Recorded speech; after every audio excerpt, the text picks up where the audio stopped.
परिंदों को मिलेगी मंजिल, ये उनके फैले हुए पंख बोलते हैं। अक्सर इस जमाने में रहते हैं खामोश वो लोग, जिनके हुनर बोलते हैं। जी दोस्तों, आप सभी का अपने YouTube चैनल उत्सव अकेडमी पर बहुत बहुत स्वागत है। एक बात मैं आपको बता देना चाहता हूँ, जो पढ़ाऊंगा वो तो पढ़ाऊंगा ही। आज पूरे विश्व में समझिएगा, पूरे विश्व क्या पूरे भारतवर्ष में आप समझिएगा, 17 सितंबर का जो ये दिन है, यह राष्ट्रीय बेरोजगारी दिवस के रूप में पूरे विश्व या पूरे भारतवर्ष में मनाया जा रहा है। क्योंकि ये समझिएगा, इतनी बेरोजगारी आ गई है कि इसी बेरोजगारी को लेकर के लोग धरने पर, हम छात्र जो है परेशान है अपनी नौकरी के लिए, अपनी जीविका चलाने के लिए, परिवार चलाने के लिए। तो सारी चीजें ये हैं, यही है 17 सितंबर, जिस दिन आप जानते हैं कि भारत के सबसे यशस्वी प्रधानमंत्री जिनकी बात करते हैं, मोदी साहब, उनका आज जन्मदिन है। उन्हीं के जन्मदिन को आज बड़े अच्छे तरीके से लोग मना रहे हैं। तो प्यारे दोस्तों, आप सभी को एक चीज ये सीख लेना है कि आपको अपने पथ पर चलते रहना है और कभी रुकना नहीं है। और आप कभी रुकिएगा मत, नहीं तो मंजिल जो आपकी करीब आने वाली है वो बहुत दूर चली जाएगी। ठीक, आप लोग पढ़ाई करिए, आप लोग खुश रहिए, ऑनलाइन धरना दीजिएगा। अगर कहीं भी जाइएगा आप सरकारी संपत्ति को नुकसान न करिएगा। ठीक, चलिए आगे चलते हैं। हम अब चलते हैं, आप मेन मुद्दे पर चलते हैं, क्योंकि जो पढ़ाई का कार्यक्रम है, पढ़ाई का सिलसिला है, वो बंद नहीं होना चाहिए, जिससे आपका भविष्य संवरने वाला होता है। चलिए, आज जो हमने विशेषण, आपको संज्ञा पढ़ा दिया, सर्वनाम पढ़ा दिया, विशेषण पढ़ा दिया। आज जो टॉपिक हम पढ़ाने चल रहे हैं मेरे दोस्तों, वो आपकी होगी क्रिया होगी। क्या होगी मेरे साथियों? क्रिया होगी। ये हिंदी की टॉपिक, और ये आपका, इसको अंग्रेजी में वर्ब कहा जाता है। एक चीज, एक सूचना आप लोगों के लिए और है कि कल से आपको 8:30 बजे लाइव क्लास मिलेगी। लाइव क्लास आपको मिलेगी संविधान और हिंदी की। मैं बताता रहूंगा, प्रतिदिन आपको सचेत करता रहूंगा। संविधान और हिंदी की क्लासेज 8:30 बजे आपकी संविधान की मिलेगी, और 9 बजे जो आपकी लाइव क्लास होगी वो हिंदी की मिलेगी। सभी प्रिय छात्र ध्यान देंगे, जो एग्जाम देने वाले 8:30 बजे लाइव क्लास इस संविधान की मिलेगी बाई अनूप यादव के द्वारा, और जो ये मिलेगी ये तो मैं पढ़ाऊंगा आपको। तो ये हिंदी की क्लास आपकी बराबर और संविधान की क्लास मिलेगी। अच्छा, एक दिन के अंतराल पे मेरे प्यारे साथियों, एक दिन के अंतराल पे आपको गणित की क्लास मिलेगी, जो कि हम ही पढ़ाएंगे। गणित की क्लास भी आपको मिलेगी। ठीक, चलिए, यही आप लोगों के लिए सूचना थी। चलिए अब आगे चलते हैं कि क्रिया की बात करते हैं। क्रिया होती क्या है और क्रिया का हिंदी में क्या महत्व है। तो मेरे प्यारे साथियों, पहले तो आपको ये ध्यान देना, क्रिया होती क्या है।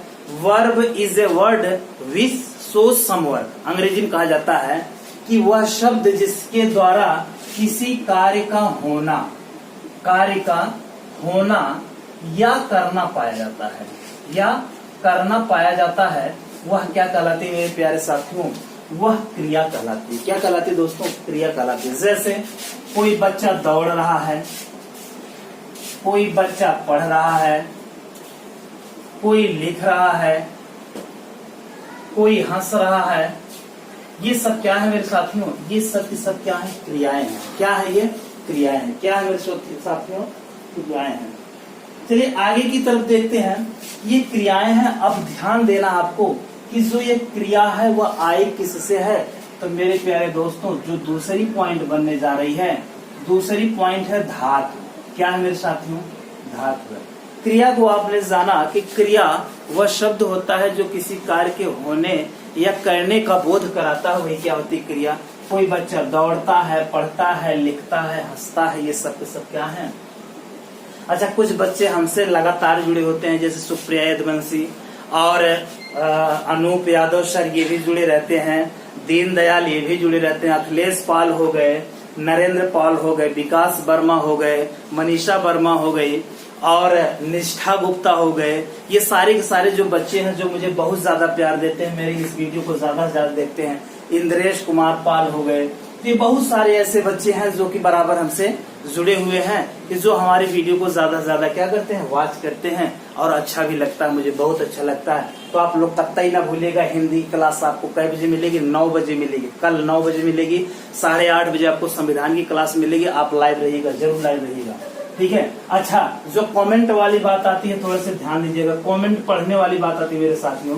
कमेंट जो ऑपरेटर है वो कमेंट को देखते हैं, तो वो जो उस पर चर्चा होगी हम दूसरे दिन कर दिया करेंगे, ठीक। जितने भी बंधु होंगे वो प्यार से और हंस खेल करके इसको देखेंगे, वीडियो को बहुत अच्छे तरीके से समझेंगे। चलिए आगे चलते हैं, धातु की बात करते हैं मेरे साथियों। तो धातु जो है वह संस्कृत में लगभग 2000 धातुएं हैं। कितनी होंगी? 1978 धातुएं हैं मेरे दोस्तों, 1978 धातुएं हैं संस्कृत में। तो ये आपकी लगभग 2000 के करीब मान ली जाती हैं। तो मेरे प्यारे साथियों, धातु से ही क्रिया का निर्माण होता है, धातु से ही क्रिया का निर्माण होता है। तो एक क्वेश्चन बहुत पूछा जाता है कि धातु किसे कहते हैं? तो जो धातु कहते हैं वह आप कहेंगे क्रिया की मूल अवस्था, क्रिया की मूल अवस्था को धातु कहते हैं। क्या कहते हैं मेरे दोस्तों?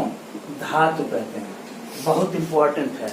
अगर आपसे पूछा जाए कि धातु किसे कहते हैं, यूपी पुलिस वाले मेरे बंधु ध्यान देंगे, अक्सर एग्जाम में आपके पूछे जाते हैं कि धातु किसे कहते हैं। तो धातु क्रिया की मूल अवस्था को धातु कहते हैं। मान लीजिए यह देखिए, पढ़ना है या दौड़ना है या लिखना है या हंसना है, ये पूर्णतः क्रिया है ना। लेकिन यह जो पढ़ना है मेरे साथी, वो पठ धातु से मिलकर बनी है। किससे बनी है? पठ धातु से मिलकर बनी है। अच्छा, हंसना जो है वह किससे बनी हुई है? हंस धातु से बनी हुई है। चलना क्या है? चल धातु से बनी हुई है। पीना क्या है? पिब धातु से बनी है। सोना क्या है? सींग धातु से बनी है। संस्कृत के हैं मेरे दोस्तों, सारे के सारे क्या है? संस्कृत के हैं। पठ, हंस, चल, पिब, सी, और यहाँ देखिएगा गम, गम मतलब जाना से हो जाएगा। तो ये तमाम प्रकार की क्या है? ये धातुएं हैं मेरे साथ। क्या है? धातुएं हैं। अक्सर एग्जाम में आपसे पूछा जाता है। कोई टॉपिक आपकी नहीं छूटेगी, हिंदी मैं पढ़ाऊंगा और आपको एकदम बेहतर तरीके से विथ यूनिक ट्रिक के साथ पढ़ाऊंगा। चलिए आगे चलते हैं, दूसरे अगली पॉइंट की बात करते हैं। हमने धातु को समझ लिया, क्रिया की परिभाषा को समझ लिया। अब आपको ध्यान ये देना है कि यह जो धातु है मेरे दोस्तों, यह धातु कितने प्रकार की होती है। तो अगर आपसे पूछा जाए कि धातु कितने प्रकार की होगी मेरे साथियों, तो आप कहिएगा धातु सदैव 2 प्रकार की। कितने होगी? 2 प्रकार की। कितने होगी मेरे दोस्तों? 2 प्रकार की होगी। दोनों को ध्यान दीजिएगा, 2 धातुएं होंगी। एक धातु है मूल धातु मेरे साथियों, क्या है? मूल धातु है। और दूसरी जो धातु होगी वो यौगिक धातु होगी। क्या होगी मेरे साथियों? यौगिक धातु होगी। यौगिक धातु होगी। एक मूल धातु होगी और एक यौगिक धातु। तो मेरे दोस्तों, जो मैंने ये लिखा है, पिब, सींग, गम, चल, हंस, पठ, लिख, ये क्या है? ये सारी की सारी मूल धातु है। क्या है? मूल धातु। क्या होंगी? मूल धातु में ये सब आ जाएंगे।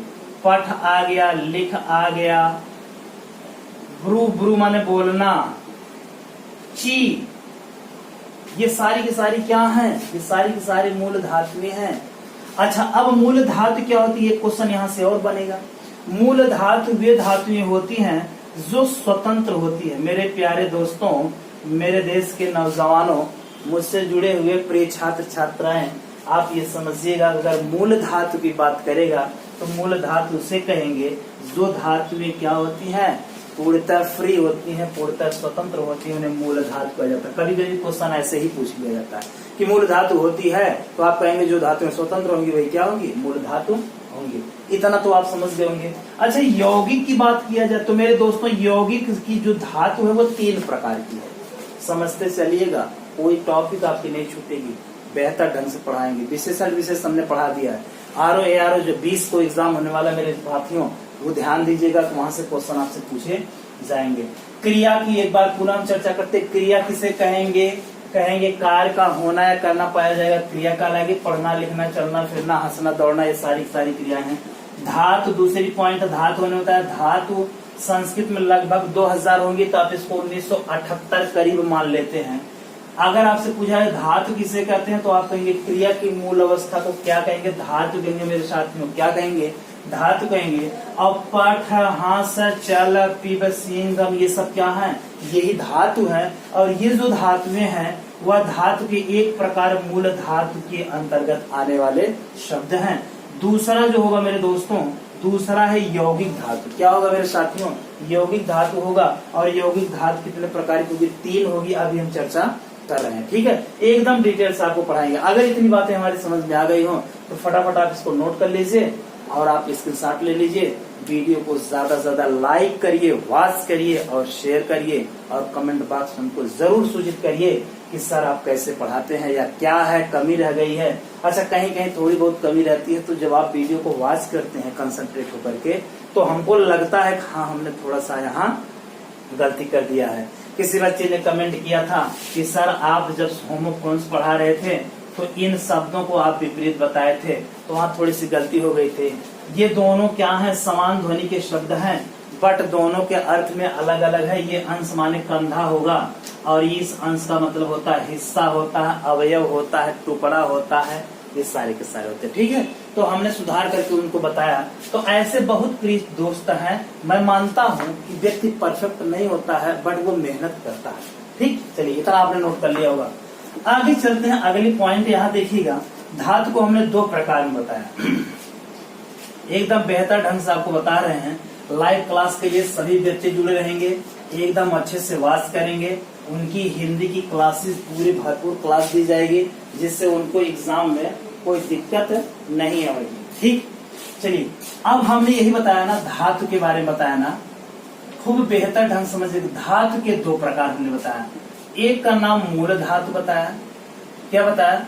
मूल धातु जिसमें क्या आया? पाठ, लेख, हंस, चल, ये सारी क्या है? मूल धातु है। लेकिन जो दूसरी धातु मैंने बताया दोस्तों आप सभी को, वो यौगिक धातु। क्या है मेरे साथी? यौगिक। यह 3 प्रकार की होती है। कितनी होती है मेरे दोस्तों? 3 प्रकार की होगी। इसको हम समझेंगे ये 3 प्रकार की क्या है, एकदम बेहतर तरीके से आपको समझना है। एक धातु है प्रेरणार्थक धातु है। क्या है मेरे दोस्तों? प्रेरणार्थक एक धातु है और प्रेरणार्थक एक क्रिया भी हम पढ़ाएंगे। अच्छा, दूसरी है यौगिक का एक यौगिक धातु है। क्या है मेरे दोस्तों? यौगिक धातु है। और तीसरी जो है मेरे दोस्तों वो नाम धातु है। क्या है मेरे साथियों? नाम धातु। पहले तो आप इसको समझिएगा। जब आप बेहतर ढंग से समझ लेंगे तो आपको परीक्षा में जो प्रश्न आएंगे हल करने में बड़ा मजा आएगा। प्रेरणार्थक क्या होता है मेरे दोस्तों? प्रेरणार्थक का मतलब होता है जब कर्ता स्वयं कार्य न करके किसी अन्य व्यक्ति से कार्य करवाएगा तो वो सदैव प्रेरणार्थक क्रिया कहलाती है। लेकिन धातु में वह क्या हो जाएगा? प्रेरणार्थक धातु कहलाएगी। जैसे क्या आ जाए, इसमें क्या होता है? कहीं कहीं वाना लगा होता है, कहीं कहीं लाना लगा होता है और कहीं कहीं आना लगा होता है। अगर क्रिया के अंत में ऐसे लगे होंगे तो वो प्रेरणार्थक धातु कहलाएगी मेरे दोस्तों। जैसे मिलना है तो मिलना में क्या जोड़ दे? मिलाना जोड़ दीजिए, आना लगा हुआ है। दिलाना है जैसे ये है तो दिलाना हो गया। अगर वाना में देखिएगा जैसे आपका क्या हो जाता है? मंगवाना हो जाए तो मिलाना, दिलाना, ये सारी की सारी क्या है? ये सारी की सारी आपकी क्या होंगी? प्रेरणार्थक धातु होंगे मेरे दोस्तों। क्या होंगे? धातु होंगे, ठीक है। अच्छा, चलाना से क्या हो जाएगा? चलाना हो जाएगा। तो मिलाना, दिलाना, चलाना, ये सब की सब क्या? प्रेरणार्थक क्या है? प्रेरणार्थक धातु है मेरे दोस्तों। क्रिया मैं नहीं बता रहा हूँ, क्रिया बताऊंगा तो वहां बेहतर बताऊंगा।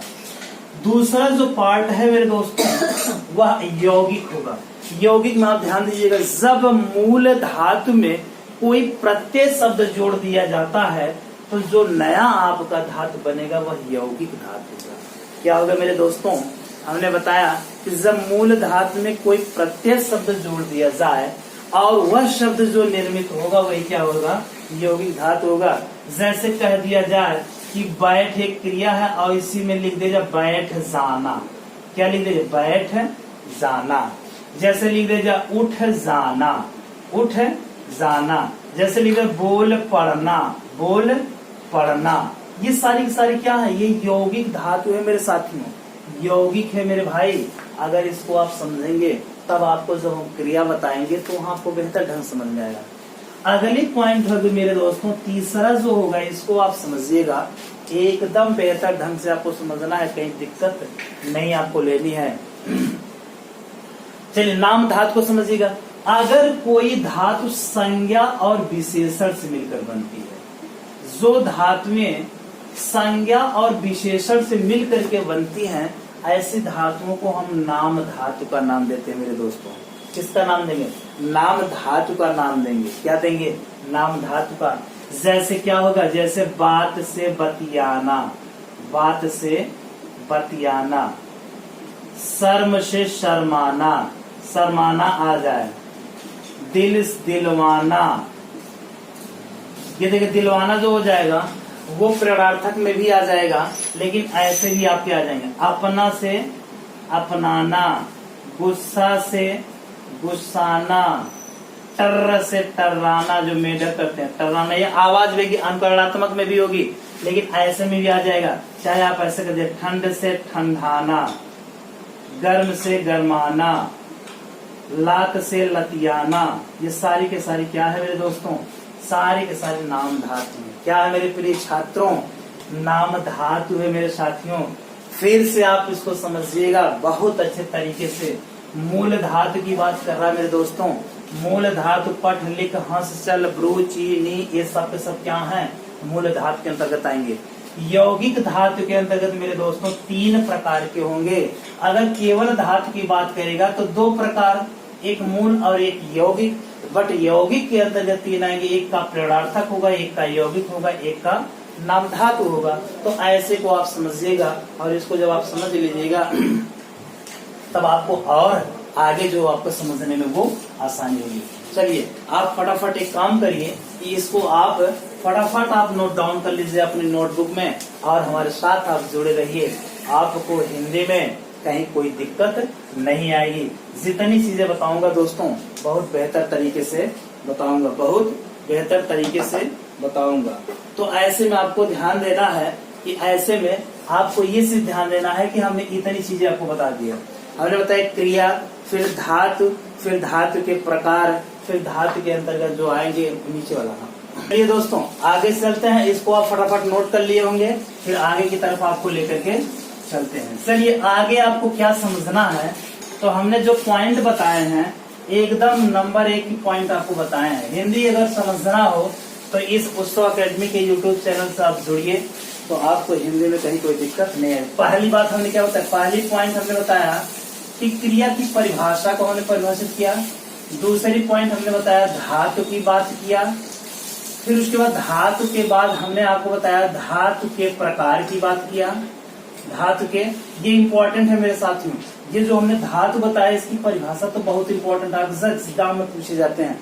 धातु के प्रकार में हमने क्या बताया कि एक मूल का नाम लिया और एक दूसरा अगला यौगिक का नाम लिया, और यौगिक के हमने तीनों पार्टों को बताया, तीनों पार्टों की चर्चा किया, जिसमें आपको हमने क्या बताया? यौगिक के एक का नाम प्रेरणार्थक बता दिया, एक का नाम प्रेरणार्थक, दूसरे का नाम यौगिक, तीसरे का नाम नाम धातु। इतनी पॉइंट तो दोस्तों हमने बता दिया। शुरुआत में इतना आपको समझना ही समझना है, इसके बाद कहीं नहीं जाना आपको है, मेरे साथ जुड़े रहना है।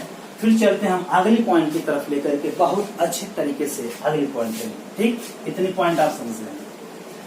चलिए मेरे दोस्तों आगे आपको हम लेके चलते हैं। अब हम धातु के क्रिया के प्रकार की तरफ ले चलते हैं, क्रिया के प्रकार की तरफ चलते हैं या भेद की तरफ चलते हैं, इसको आप तरफ चलते हैं। यहाँ से मेरे साथियों एक क्वेश्चन पूछा जाता है, यहाँ से एक क्वेश्चन पूछा जाता है अक्सर, कि पूछ लिया जाता है कि रचना या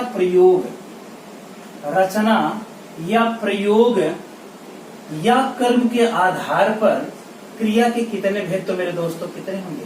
2 होंगे। मेरे साथियों अगर आपसे एक क्वेश्चन ये पूछ लिया जाए कि क्रिया के भेद की बात करें या प्रकार की बात करें, तो आपसे ये प्रश्न अक्सर एग्जाम पूछा जाता है, रचना या प्रयोग की दृष्टि के आधार पर क्रिया के कितने भेद, या कभी कभी यही पूछ लेता है कर्म के आधार पर कितने भेद होंगे। तो मेरे साथियों कितने होंगे?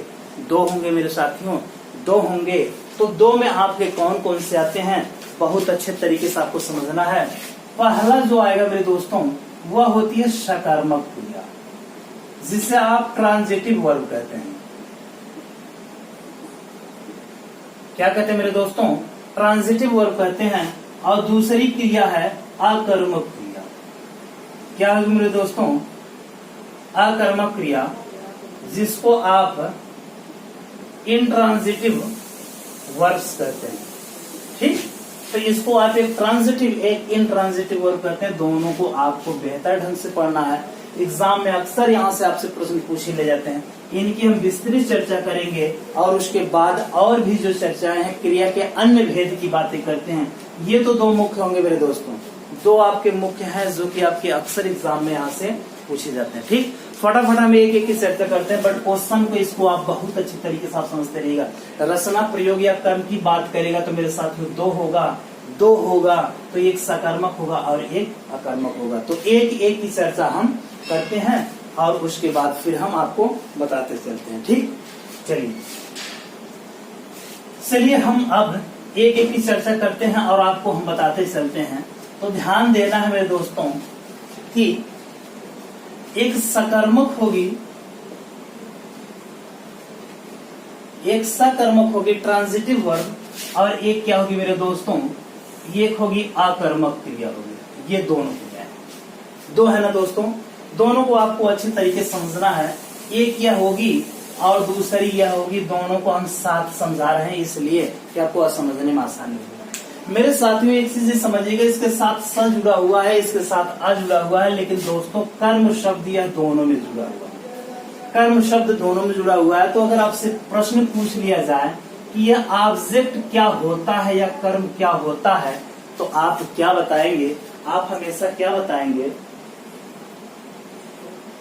आपको हमेशा बताना है, हमेशा बताएंगे। आप कहेंगे, जैसे मान लीजिए कह दिया जाए कि मोहन पढ़ता है, एक हमने ये वाक्य दे दिया और एक यह वाक्य दे दिया कि मोहन किताब पढ़ता है। ये दो वाक्य हमने दे दिया मेरे दोस्तों। तो आप समझिएगा ये मोहन है क्या मेरे साथियों? ये मोहन मेरे दोस्तों ये सब्जेक्ट है। क्या है मेरे दोस्तों? सब्जेक्ट। और सब्जेक्ट का मतलब होता है कर्ता। और यह क्या है मेरे दोस्तों? यह है क्रिया। क्या है? क्रिया है। इसी में मेन वर्ब और हेल्पिंग वर्ब दोनों जुड़े हुए हैं। इसका मतलब है कि जो फर्स्ट वाला जो आपका सेंटेंस है इसमें कर्ता और क्रिया दिया गया है, लेकिन कर्म की बातें नहीं की गई हैं। लेकिन दूसरे वाले प्रश्न में आप देखेंगे कि मोहन किताब पढ़ता है मेरे दोस्तों। यह जो मोहन होगा, मोहन मेरे साथ में यह सब्जेक्ट हुआ कि नहीं हुआ? यह सब्जेक्ट हो गया ना। यह क्या अभी अभी ऊपर वाले में देखा था, यह वर्ब था ना दोस्तों, यह क्रिया थी ना। लेकिन जो ये बीच में दिया गया मेरे साथियों, यही क्या है? ऑब्जेक्ट है। यही क्या है? ऑब्जेक्ट है। अगर आपसे कर्म की परिभाषा पूछी जाए तो आप कहेंगे क्रिया का प्रभाव जिस शब्द पर पड़ता है वह कर्म कहलाता है। तो बताइए मोहन जो पढ़ रहा है इसका प्रभाव किस पर पड़ रहा है? किताब पर ही तो पढ़ रहा है, इसलिए यह क्या हो जाएगा? कर्म हो जाएगा। कर्म आपने समझ गए होंगे, आप उम्मीद है बहुत अच्छे तरीके से समझ गए होंगे। अगर आपसे कर्म की कोई परिभाषा पूछेगा तो आप कहेंगे कि क्रिया का प्रभाव जिस शब्द पर पड़ेगा वही शब्द क्या कहलाएगा? ऑब्जेक्ट कहलाएगा। वही आपका क्या कहलाएगा? कर्म कहलाएगा। ठीक मेरे साथियों, कर्म दोनों में जुड़े हुए हैं। यदि किसी भी क्रिया में कर्म जुड़ा होगा, साथियों ध्यान दीजिएगा, अगर क्रिया में कर्म जुड़ा होगा तो वह क्रिया सदैव सा होगी, सकर्मक होगी। क्या होगी मेरे दोस्तों? सकर्मक। क्यों? सा का मतलब साथ होता है। यदि जिस क्रिया में कर्म नहीं होगा वह क्रिया सदैव क्या होगी? अकर्मक होगी। कुछ क्रियाएं और कुछ ट्रिक्स हैं, उन ट्रिक्स के साथ हम पढ़ेंगे तो हमको आसानी से समझ में आ जाएगा कि कौन क्रियाएं सकर्मक होती हैं और कौन क्रियाएं अकर्मक होती हैं। चलिए आगे चलते हैं, आगे चलिए। इसको तो आप समझ गए होंगे ना। चलिए अब हम समझते हैं कि कौन सकर्मक होगी कौन अकर्मक होगी। पहली बात तो हम परिभाषा देखेंगे। पहली बात तो हम परिभाषा ये देखेंगे कि अगर आपसे पूछ लिया जाए सकर्मक तो कहेंगे कि ऐसी क्रिया जो कर्म के साथ हो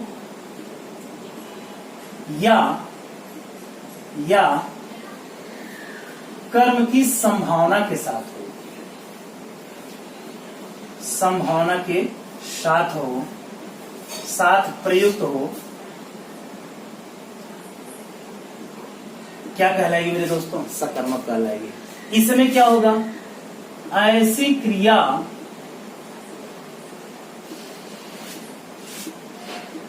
जिसमें कर्म नहीं होता है,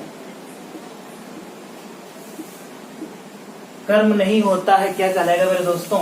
अकर्मक क्रिया कहलाएगी। क्या कहलाएगा मेरे साथियों? अकर्मक। और यदि कर्म होगा तो वह सकर्मक होगी, या कर्म के साथ लिखी जाएगी तो आपकी सकर्मक होगी, और जब कर्म के साथ नहीं लिखी जाएगी तो वह क्या होगी? अकर्मक। एक पॉइंट तो ये हो गया मेरे दोस्तों। इसी में दूसरी पॉइंट हम देखते हैं। दूसरी पॉइंट क्या कहती है कि आप समझिएगा, इसमें कह रहा है कि सकर्मक होने होता है कर्म के साथ होगी या कर्म की संभावना बनी। तो ऐसा इसमें होगा जब क्रिया का प्रभाव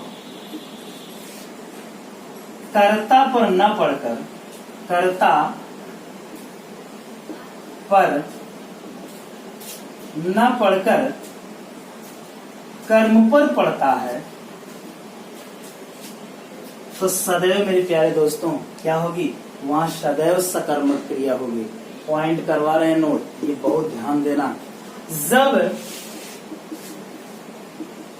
क्रिया का प्रभाव कर्म पर न पड़कर कर्ता पर पड़े तो वहां अकर्मक क्रिया होगी। क्या होगी मेरे बंधु? ध्यान दीजिएगा, एकदम पॉइंट आपको बता रहे हैं कि ये पॉइंट आपको याद रखने हैं। 3-4 टाइप की परिभाषा आपको मिलेगी। ऐसी क्रिया जो कर्म के साथ लिखी जाए या कर्म की संभावना के साथ प्रयुक्त हो, तो ऐसी क्रिया को सकर्मक क्रिया कहेंगे। पहली पॉइंट नोट डाउन। दूसरी पॉइंट इसमें है, जब क्रिया का प्रभाव किस पर पड़े? कर्ता पर न पढ़कर, कर्ता पर न पढ़कर मेरे दोस्तों किस पर पड़े? कर्म पर पड़े। इसका मतलब कर्म होना अति आवश्यक है। जब कर्म होगा तो वह सकर्मक होगी। और इसमें क्या है? ऐसी क्रिया जिसमें कर्म होवे नहीं करता है वह क्या होगी? अकर्मक। और दूसरी पॉइंट इसमें नोट डाउन करना है, जब क्रिया का प्रभाव कर्म पर न पड़ करके सीधा सीधा कहाँ पड़ेगा? कर्ता पर पड़ेगा। इसमें कर्ता पर पड़ेगा और इसमें किस पर पड़ेगा मेरे दोस्तों? इस पर कर्म पर पड़ेगा, क्योंकि इसमें कर्म होता है और इसमें कर्म नहीं होता है। यही सीधा सीधा इसका फंडा जानना है। तो फटाफट आप इसको नोट डाउन करिएगा। इसके बाद हम इसमें मुख्य एक ट्रिक बताऊंगा, उसी ट्रिक के साथ आप आसानी से इसको समझते चलेंगे, वो आप समझते चलेंगे। आप फटाफट इसको नोट कर लीजिएगा। आप चैनल से जुड़े रहिए, कहीं नहीं जाना है, साथ छोड़ करके कहीं नहीं जाना है। जिस दिन आप हमारा साथ छोड़ देंगे उस दिन मैं जब आपका साथ छोड़ दूंगा ना, तो आप बहुत पछताएंगे। इसलिए आपको छोड़ना नहीं है, ना हम छोड़ेंगे ना आप छोड़ेंगे। चलिए आगे चलते हैं। अब हम इसकी ट्रिक्स आपको बताते हैं। तो आपने फंडे को समझ लिया होगा कि मेरा कहने का मतलब क्या है। मैंने लिख करके आपको आपके सामने बयां कर दिया है, ये चीजें आपको कैसे याद करनी। सही, एक को मैंने क्या बताया? एक को मैंने सकर्मक बताया ना, एक को सकर्मक बता दिया, और दूसरा मेरे दोस्तों ये अकर्मक है। एक ट्रांजिटिव है और एक इंट्रांजिटिव है ना। सकर्मक का मतलब अभी होता है जो कर्म के साथ होगी, जिसमें कर्म होगा या कर्म की संभावना बनेगी सकर्मक, और जिसमें कर्म होगा ही नहीं करेगा वो कर्मक होगी। चलिए ट्रिक्स इसकी समझिएगा कि आपको समझना कैसे है। इसकी ट्रिक्स आप समझिएगा। ट्रिक्स आपको समझना है कि ऐसी क्रिया जिसमें धीरे धीरे कमी होती है मेरे दोस्तों, क्या होगी? कमी होगी। जैसे कोई काम आप कर रहे हैं या कोई क्रिया आपके द्वारा की जा रही है, तो अगर उस क्रिया में लगे कि धीरे धीरे कमी हो रही हो, तो वो क्रिया क्या होगी? सकर्मक होगी। या जिस क्रिया को आप कर रहे हैं वो क्रिया धीरे धीरे क्या हो रही हो? खराब हो रही हो, जिस पर उसका प्रभाव पड़ रहा हो कर्म पर, वो कर्म खराब हो रहा हो या उससे कमी महसूस होती हो, तो ऐसी क्रिया को मेरे दोस्तों सदैव सकर्मक कहेंगे। क्या कहेंगे? सदैव सकर्मक कहेंगे। अगले चलते हैं। ऐसी क्रिया मेरे दोस्तों जो स्वयं होती है, जिसको बिना कहे बिना सुने जो मन में स्वतः आ जाती है, वो क्या होती है? वह अकर्मक होती है। जैसे कोई व्यक्ति होता है, वो कभी कभी इतना भावुक हो जाता है कि उसको इस दुनिया की कुछ मंजिल नहीं दिखाई देती। जैसे आज का दौर, ये मेरे दोस्तों जो 21वीं सदी का यह जो कोरोना काल है ना, ये कोरोना काल तो है ही जो महामारी है, बट जो हमारे देश के दोनों मुखिया हैं, वो मुखिया मेरे देश के, वो बेरोजगारों पर कोई बात नहीं, बेरोजगारी पर कोई बात नहीं। बेरोजगार चाहे जा भटके मरे, कोई मतलब नहीं। तो जैसे स्वयं कुछ चीजें होती हैं। अच्छा, अब हम लोग क्या हैं, कभी कभी अपने आंखों से क्या होता है? आंसू आने लगते हैं। तो जो रोते हैं व्यक्ति, जो हंसते हैं, वह क्या होती है? वह स्वयं होने वाली क्रिया मेरे दोस्तों। और इसमें एक पॉइंट और नोट करना है कि जिस क्रिया में गति होती है, मोशन होती है, ऐसी क्रिया को अकर्मक कहते हैं। 2 पॉइंट नोट डाउन करिएगा और एकदम बता रहे हैं कि पूरे दावे के साथ बता रहे हैं, अगर इस क्रिया को आप समझ जाएंगे तो कभी जिंदगी में आप सकर्मक और अकर्मक में कंफ्यूजन नहीं होगा। जिस क्रिया में कमी होगी वह क्या होगी, सकर्मक, या ऐसी क्रिया जिस पर प्रभाव कर्म पर पड़ेगा वो धीरे धीरे खराब हो जाएगा। जैसे मान लीजिए अगर कह दिया जाए कि राम पुस्तक पढ़ता है, पुस्तक पढ़ता है। अब आप ये राम पुस्तक पढ़ता है और यही मैंने आपसे कह दिया कि बच्चा हंसता है, बच्चा हंसता है, तो आप दोनों पर चर्चा कीजिएगा। और एक चीज और है, यही कह दिया जाए राम खाता है, राम खाता है, और यहां लिख दिया जाए सूर्य चमकता है। ये तो पहला कॉन्सेप्ट था ना, अभी दूसरा कॉन्सेप्ट बता रहे हैं। ये सीधा सीधा फंडा है। राम पुस्तक पढ़ता है मेरे दोस्तों, तो आप राम करता है ना, क्रिया ये है ना, कर्म ये है ना, तो जब जिसमें कर्म हो जाएगा सीधा सीधा वो क्या हो जाएगा, सकर्मक हो जाएगी। तो आप बात समझ रहे हैं। लेकिन जिस किताब को राम पढ़ेगा बार बार, वह किताब कम नहीं होगी, उस किताब के पन्ने धीरे धीरे खराब होंगे। कॉन्सेप्ट बता रहे हैं, वह किताब में दाग लगेगा, वह किताब के पन्ने फट जाएंगे, उसके जिल्द फट जाएगी, तो धीरे धीरे खराब होगी कि नहीं होगी मेरे दोस्तों। जब खराब होगी तो कॉन्सेप्ट आप समझिएगा, तो आप क्या कहेंगे, सकर्मक कहेंगे। लेकिन मेरे साथियों इसको आप ध्यान दीजिएगा, इसमें तो कर्म दिखा इसलिए आपने सकर्मक मार दिया ना, लेकिन इसको आपको क्या करना, राम खाता है ना, राम ये क्या है, सब्जेक्ट है, खाना या क्या है, क्रिया है ना, इसमें कर्म की बातें नहीं है ना दोस्तों। लेकिन मेरे दोस्तों एक चीज यहाँ धरिएगा कि कर्म रहेगा तो हमने 2 चीजें, तो कर्म हो तो वो तो है ही, लेकिन अगर पॉसिबिलिटी बन रही है तो भी होगा। अच्छा यह खाता होगा, कोई चीज खाता होगा ना, अमरूद खाता होगा, सेब खाता होगा, केला खाता होगा, ये क्या है, यही ऑब्जेक्ट है, इसी की संभावना बन रही है, इसलिए क्या होगा मेरे दोस्तों, यह भी खाना भी क्या हो जाएगा, सकर्मक होगा। इसमें चलते हैं, बच्चा हंसता है ना, जैसे आज हम लोग क्या है, हंस नहीं रहे मेरे दोस्तों, आज हम लोग रो रहे हैं, अपनी किस्मत पर रो रहे हैं, अपने देश के प्रधानमंत्री और मुख्यमंत्री के क्रियाकलाप पर रो रहे हैं कि वो लोग क्या कर रहे हैं, एकदम वो लोग एकदम इतने क्रूर हो गए हैं कि हम लोगों की बेरोजगारी को तनिक भी ध्यान नहीं दे रहे हैं, एकदम नजरअंदाज कर रहे हैं। बच्चा हंस रहा है तो ये स्वतः होने वाली क्रिया है ना। ले एक चीज और समझिएगा मेरे दोस्तों, सूर्य चमकता है ना, सूर्य चमक रहा है, इसलिए चमकना भी क्या होगी, अकर्मक। क्यों, क्योंकि जब वो चमकेगा कीड़े आएंगे तो कीड़ों में जो छोटे छोटे कण होते हैं उनमें गति होती है, क्या होती है मेरे दोस्तों, गति होती है। पहले कॉन्सेप्ट की बात की, एक कॉन्सेप्ट और बचा हो मेरे दोस्तों, उसको आप देख लीजिएगा, फिर उसके बाद चर्चा करते हैं। ये आपने देख लिया होगा, चलिए। अच्छा अब आगे ध्यान देना मेरे दोस्तों कि यदि कोई आपका सेंटेंस दिया गया है, अगर कोई सेंटेंस आपका दिया गया है, मान लीजिए कह दिया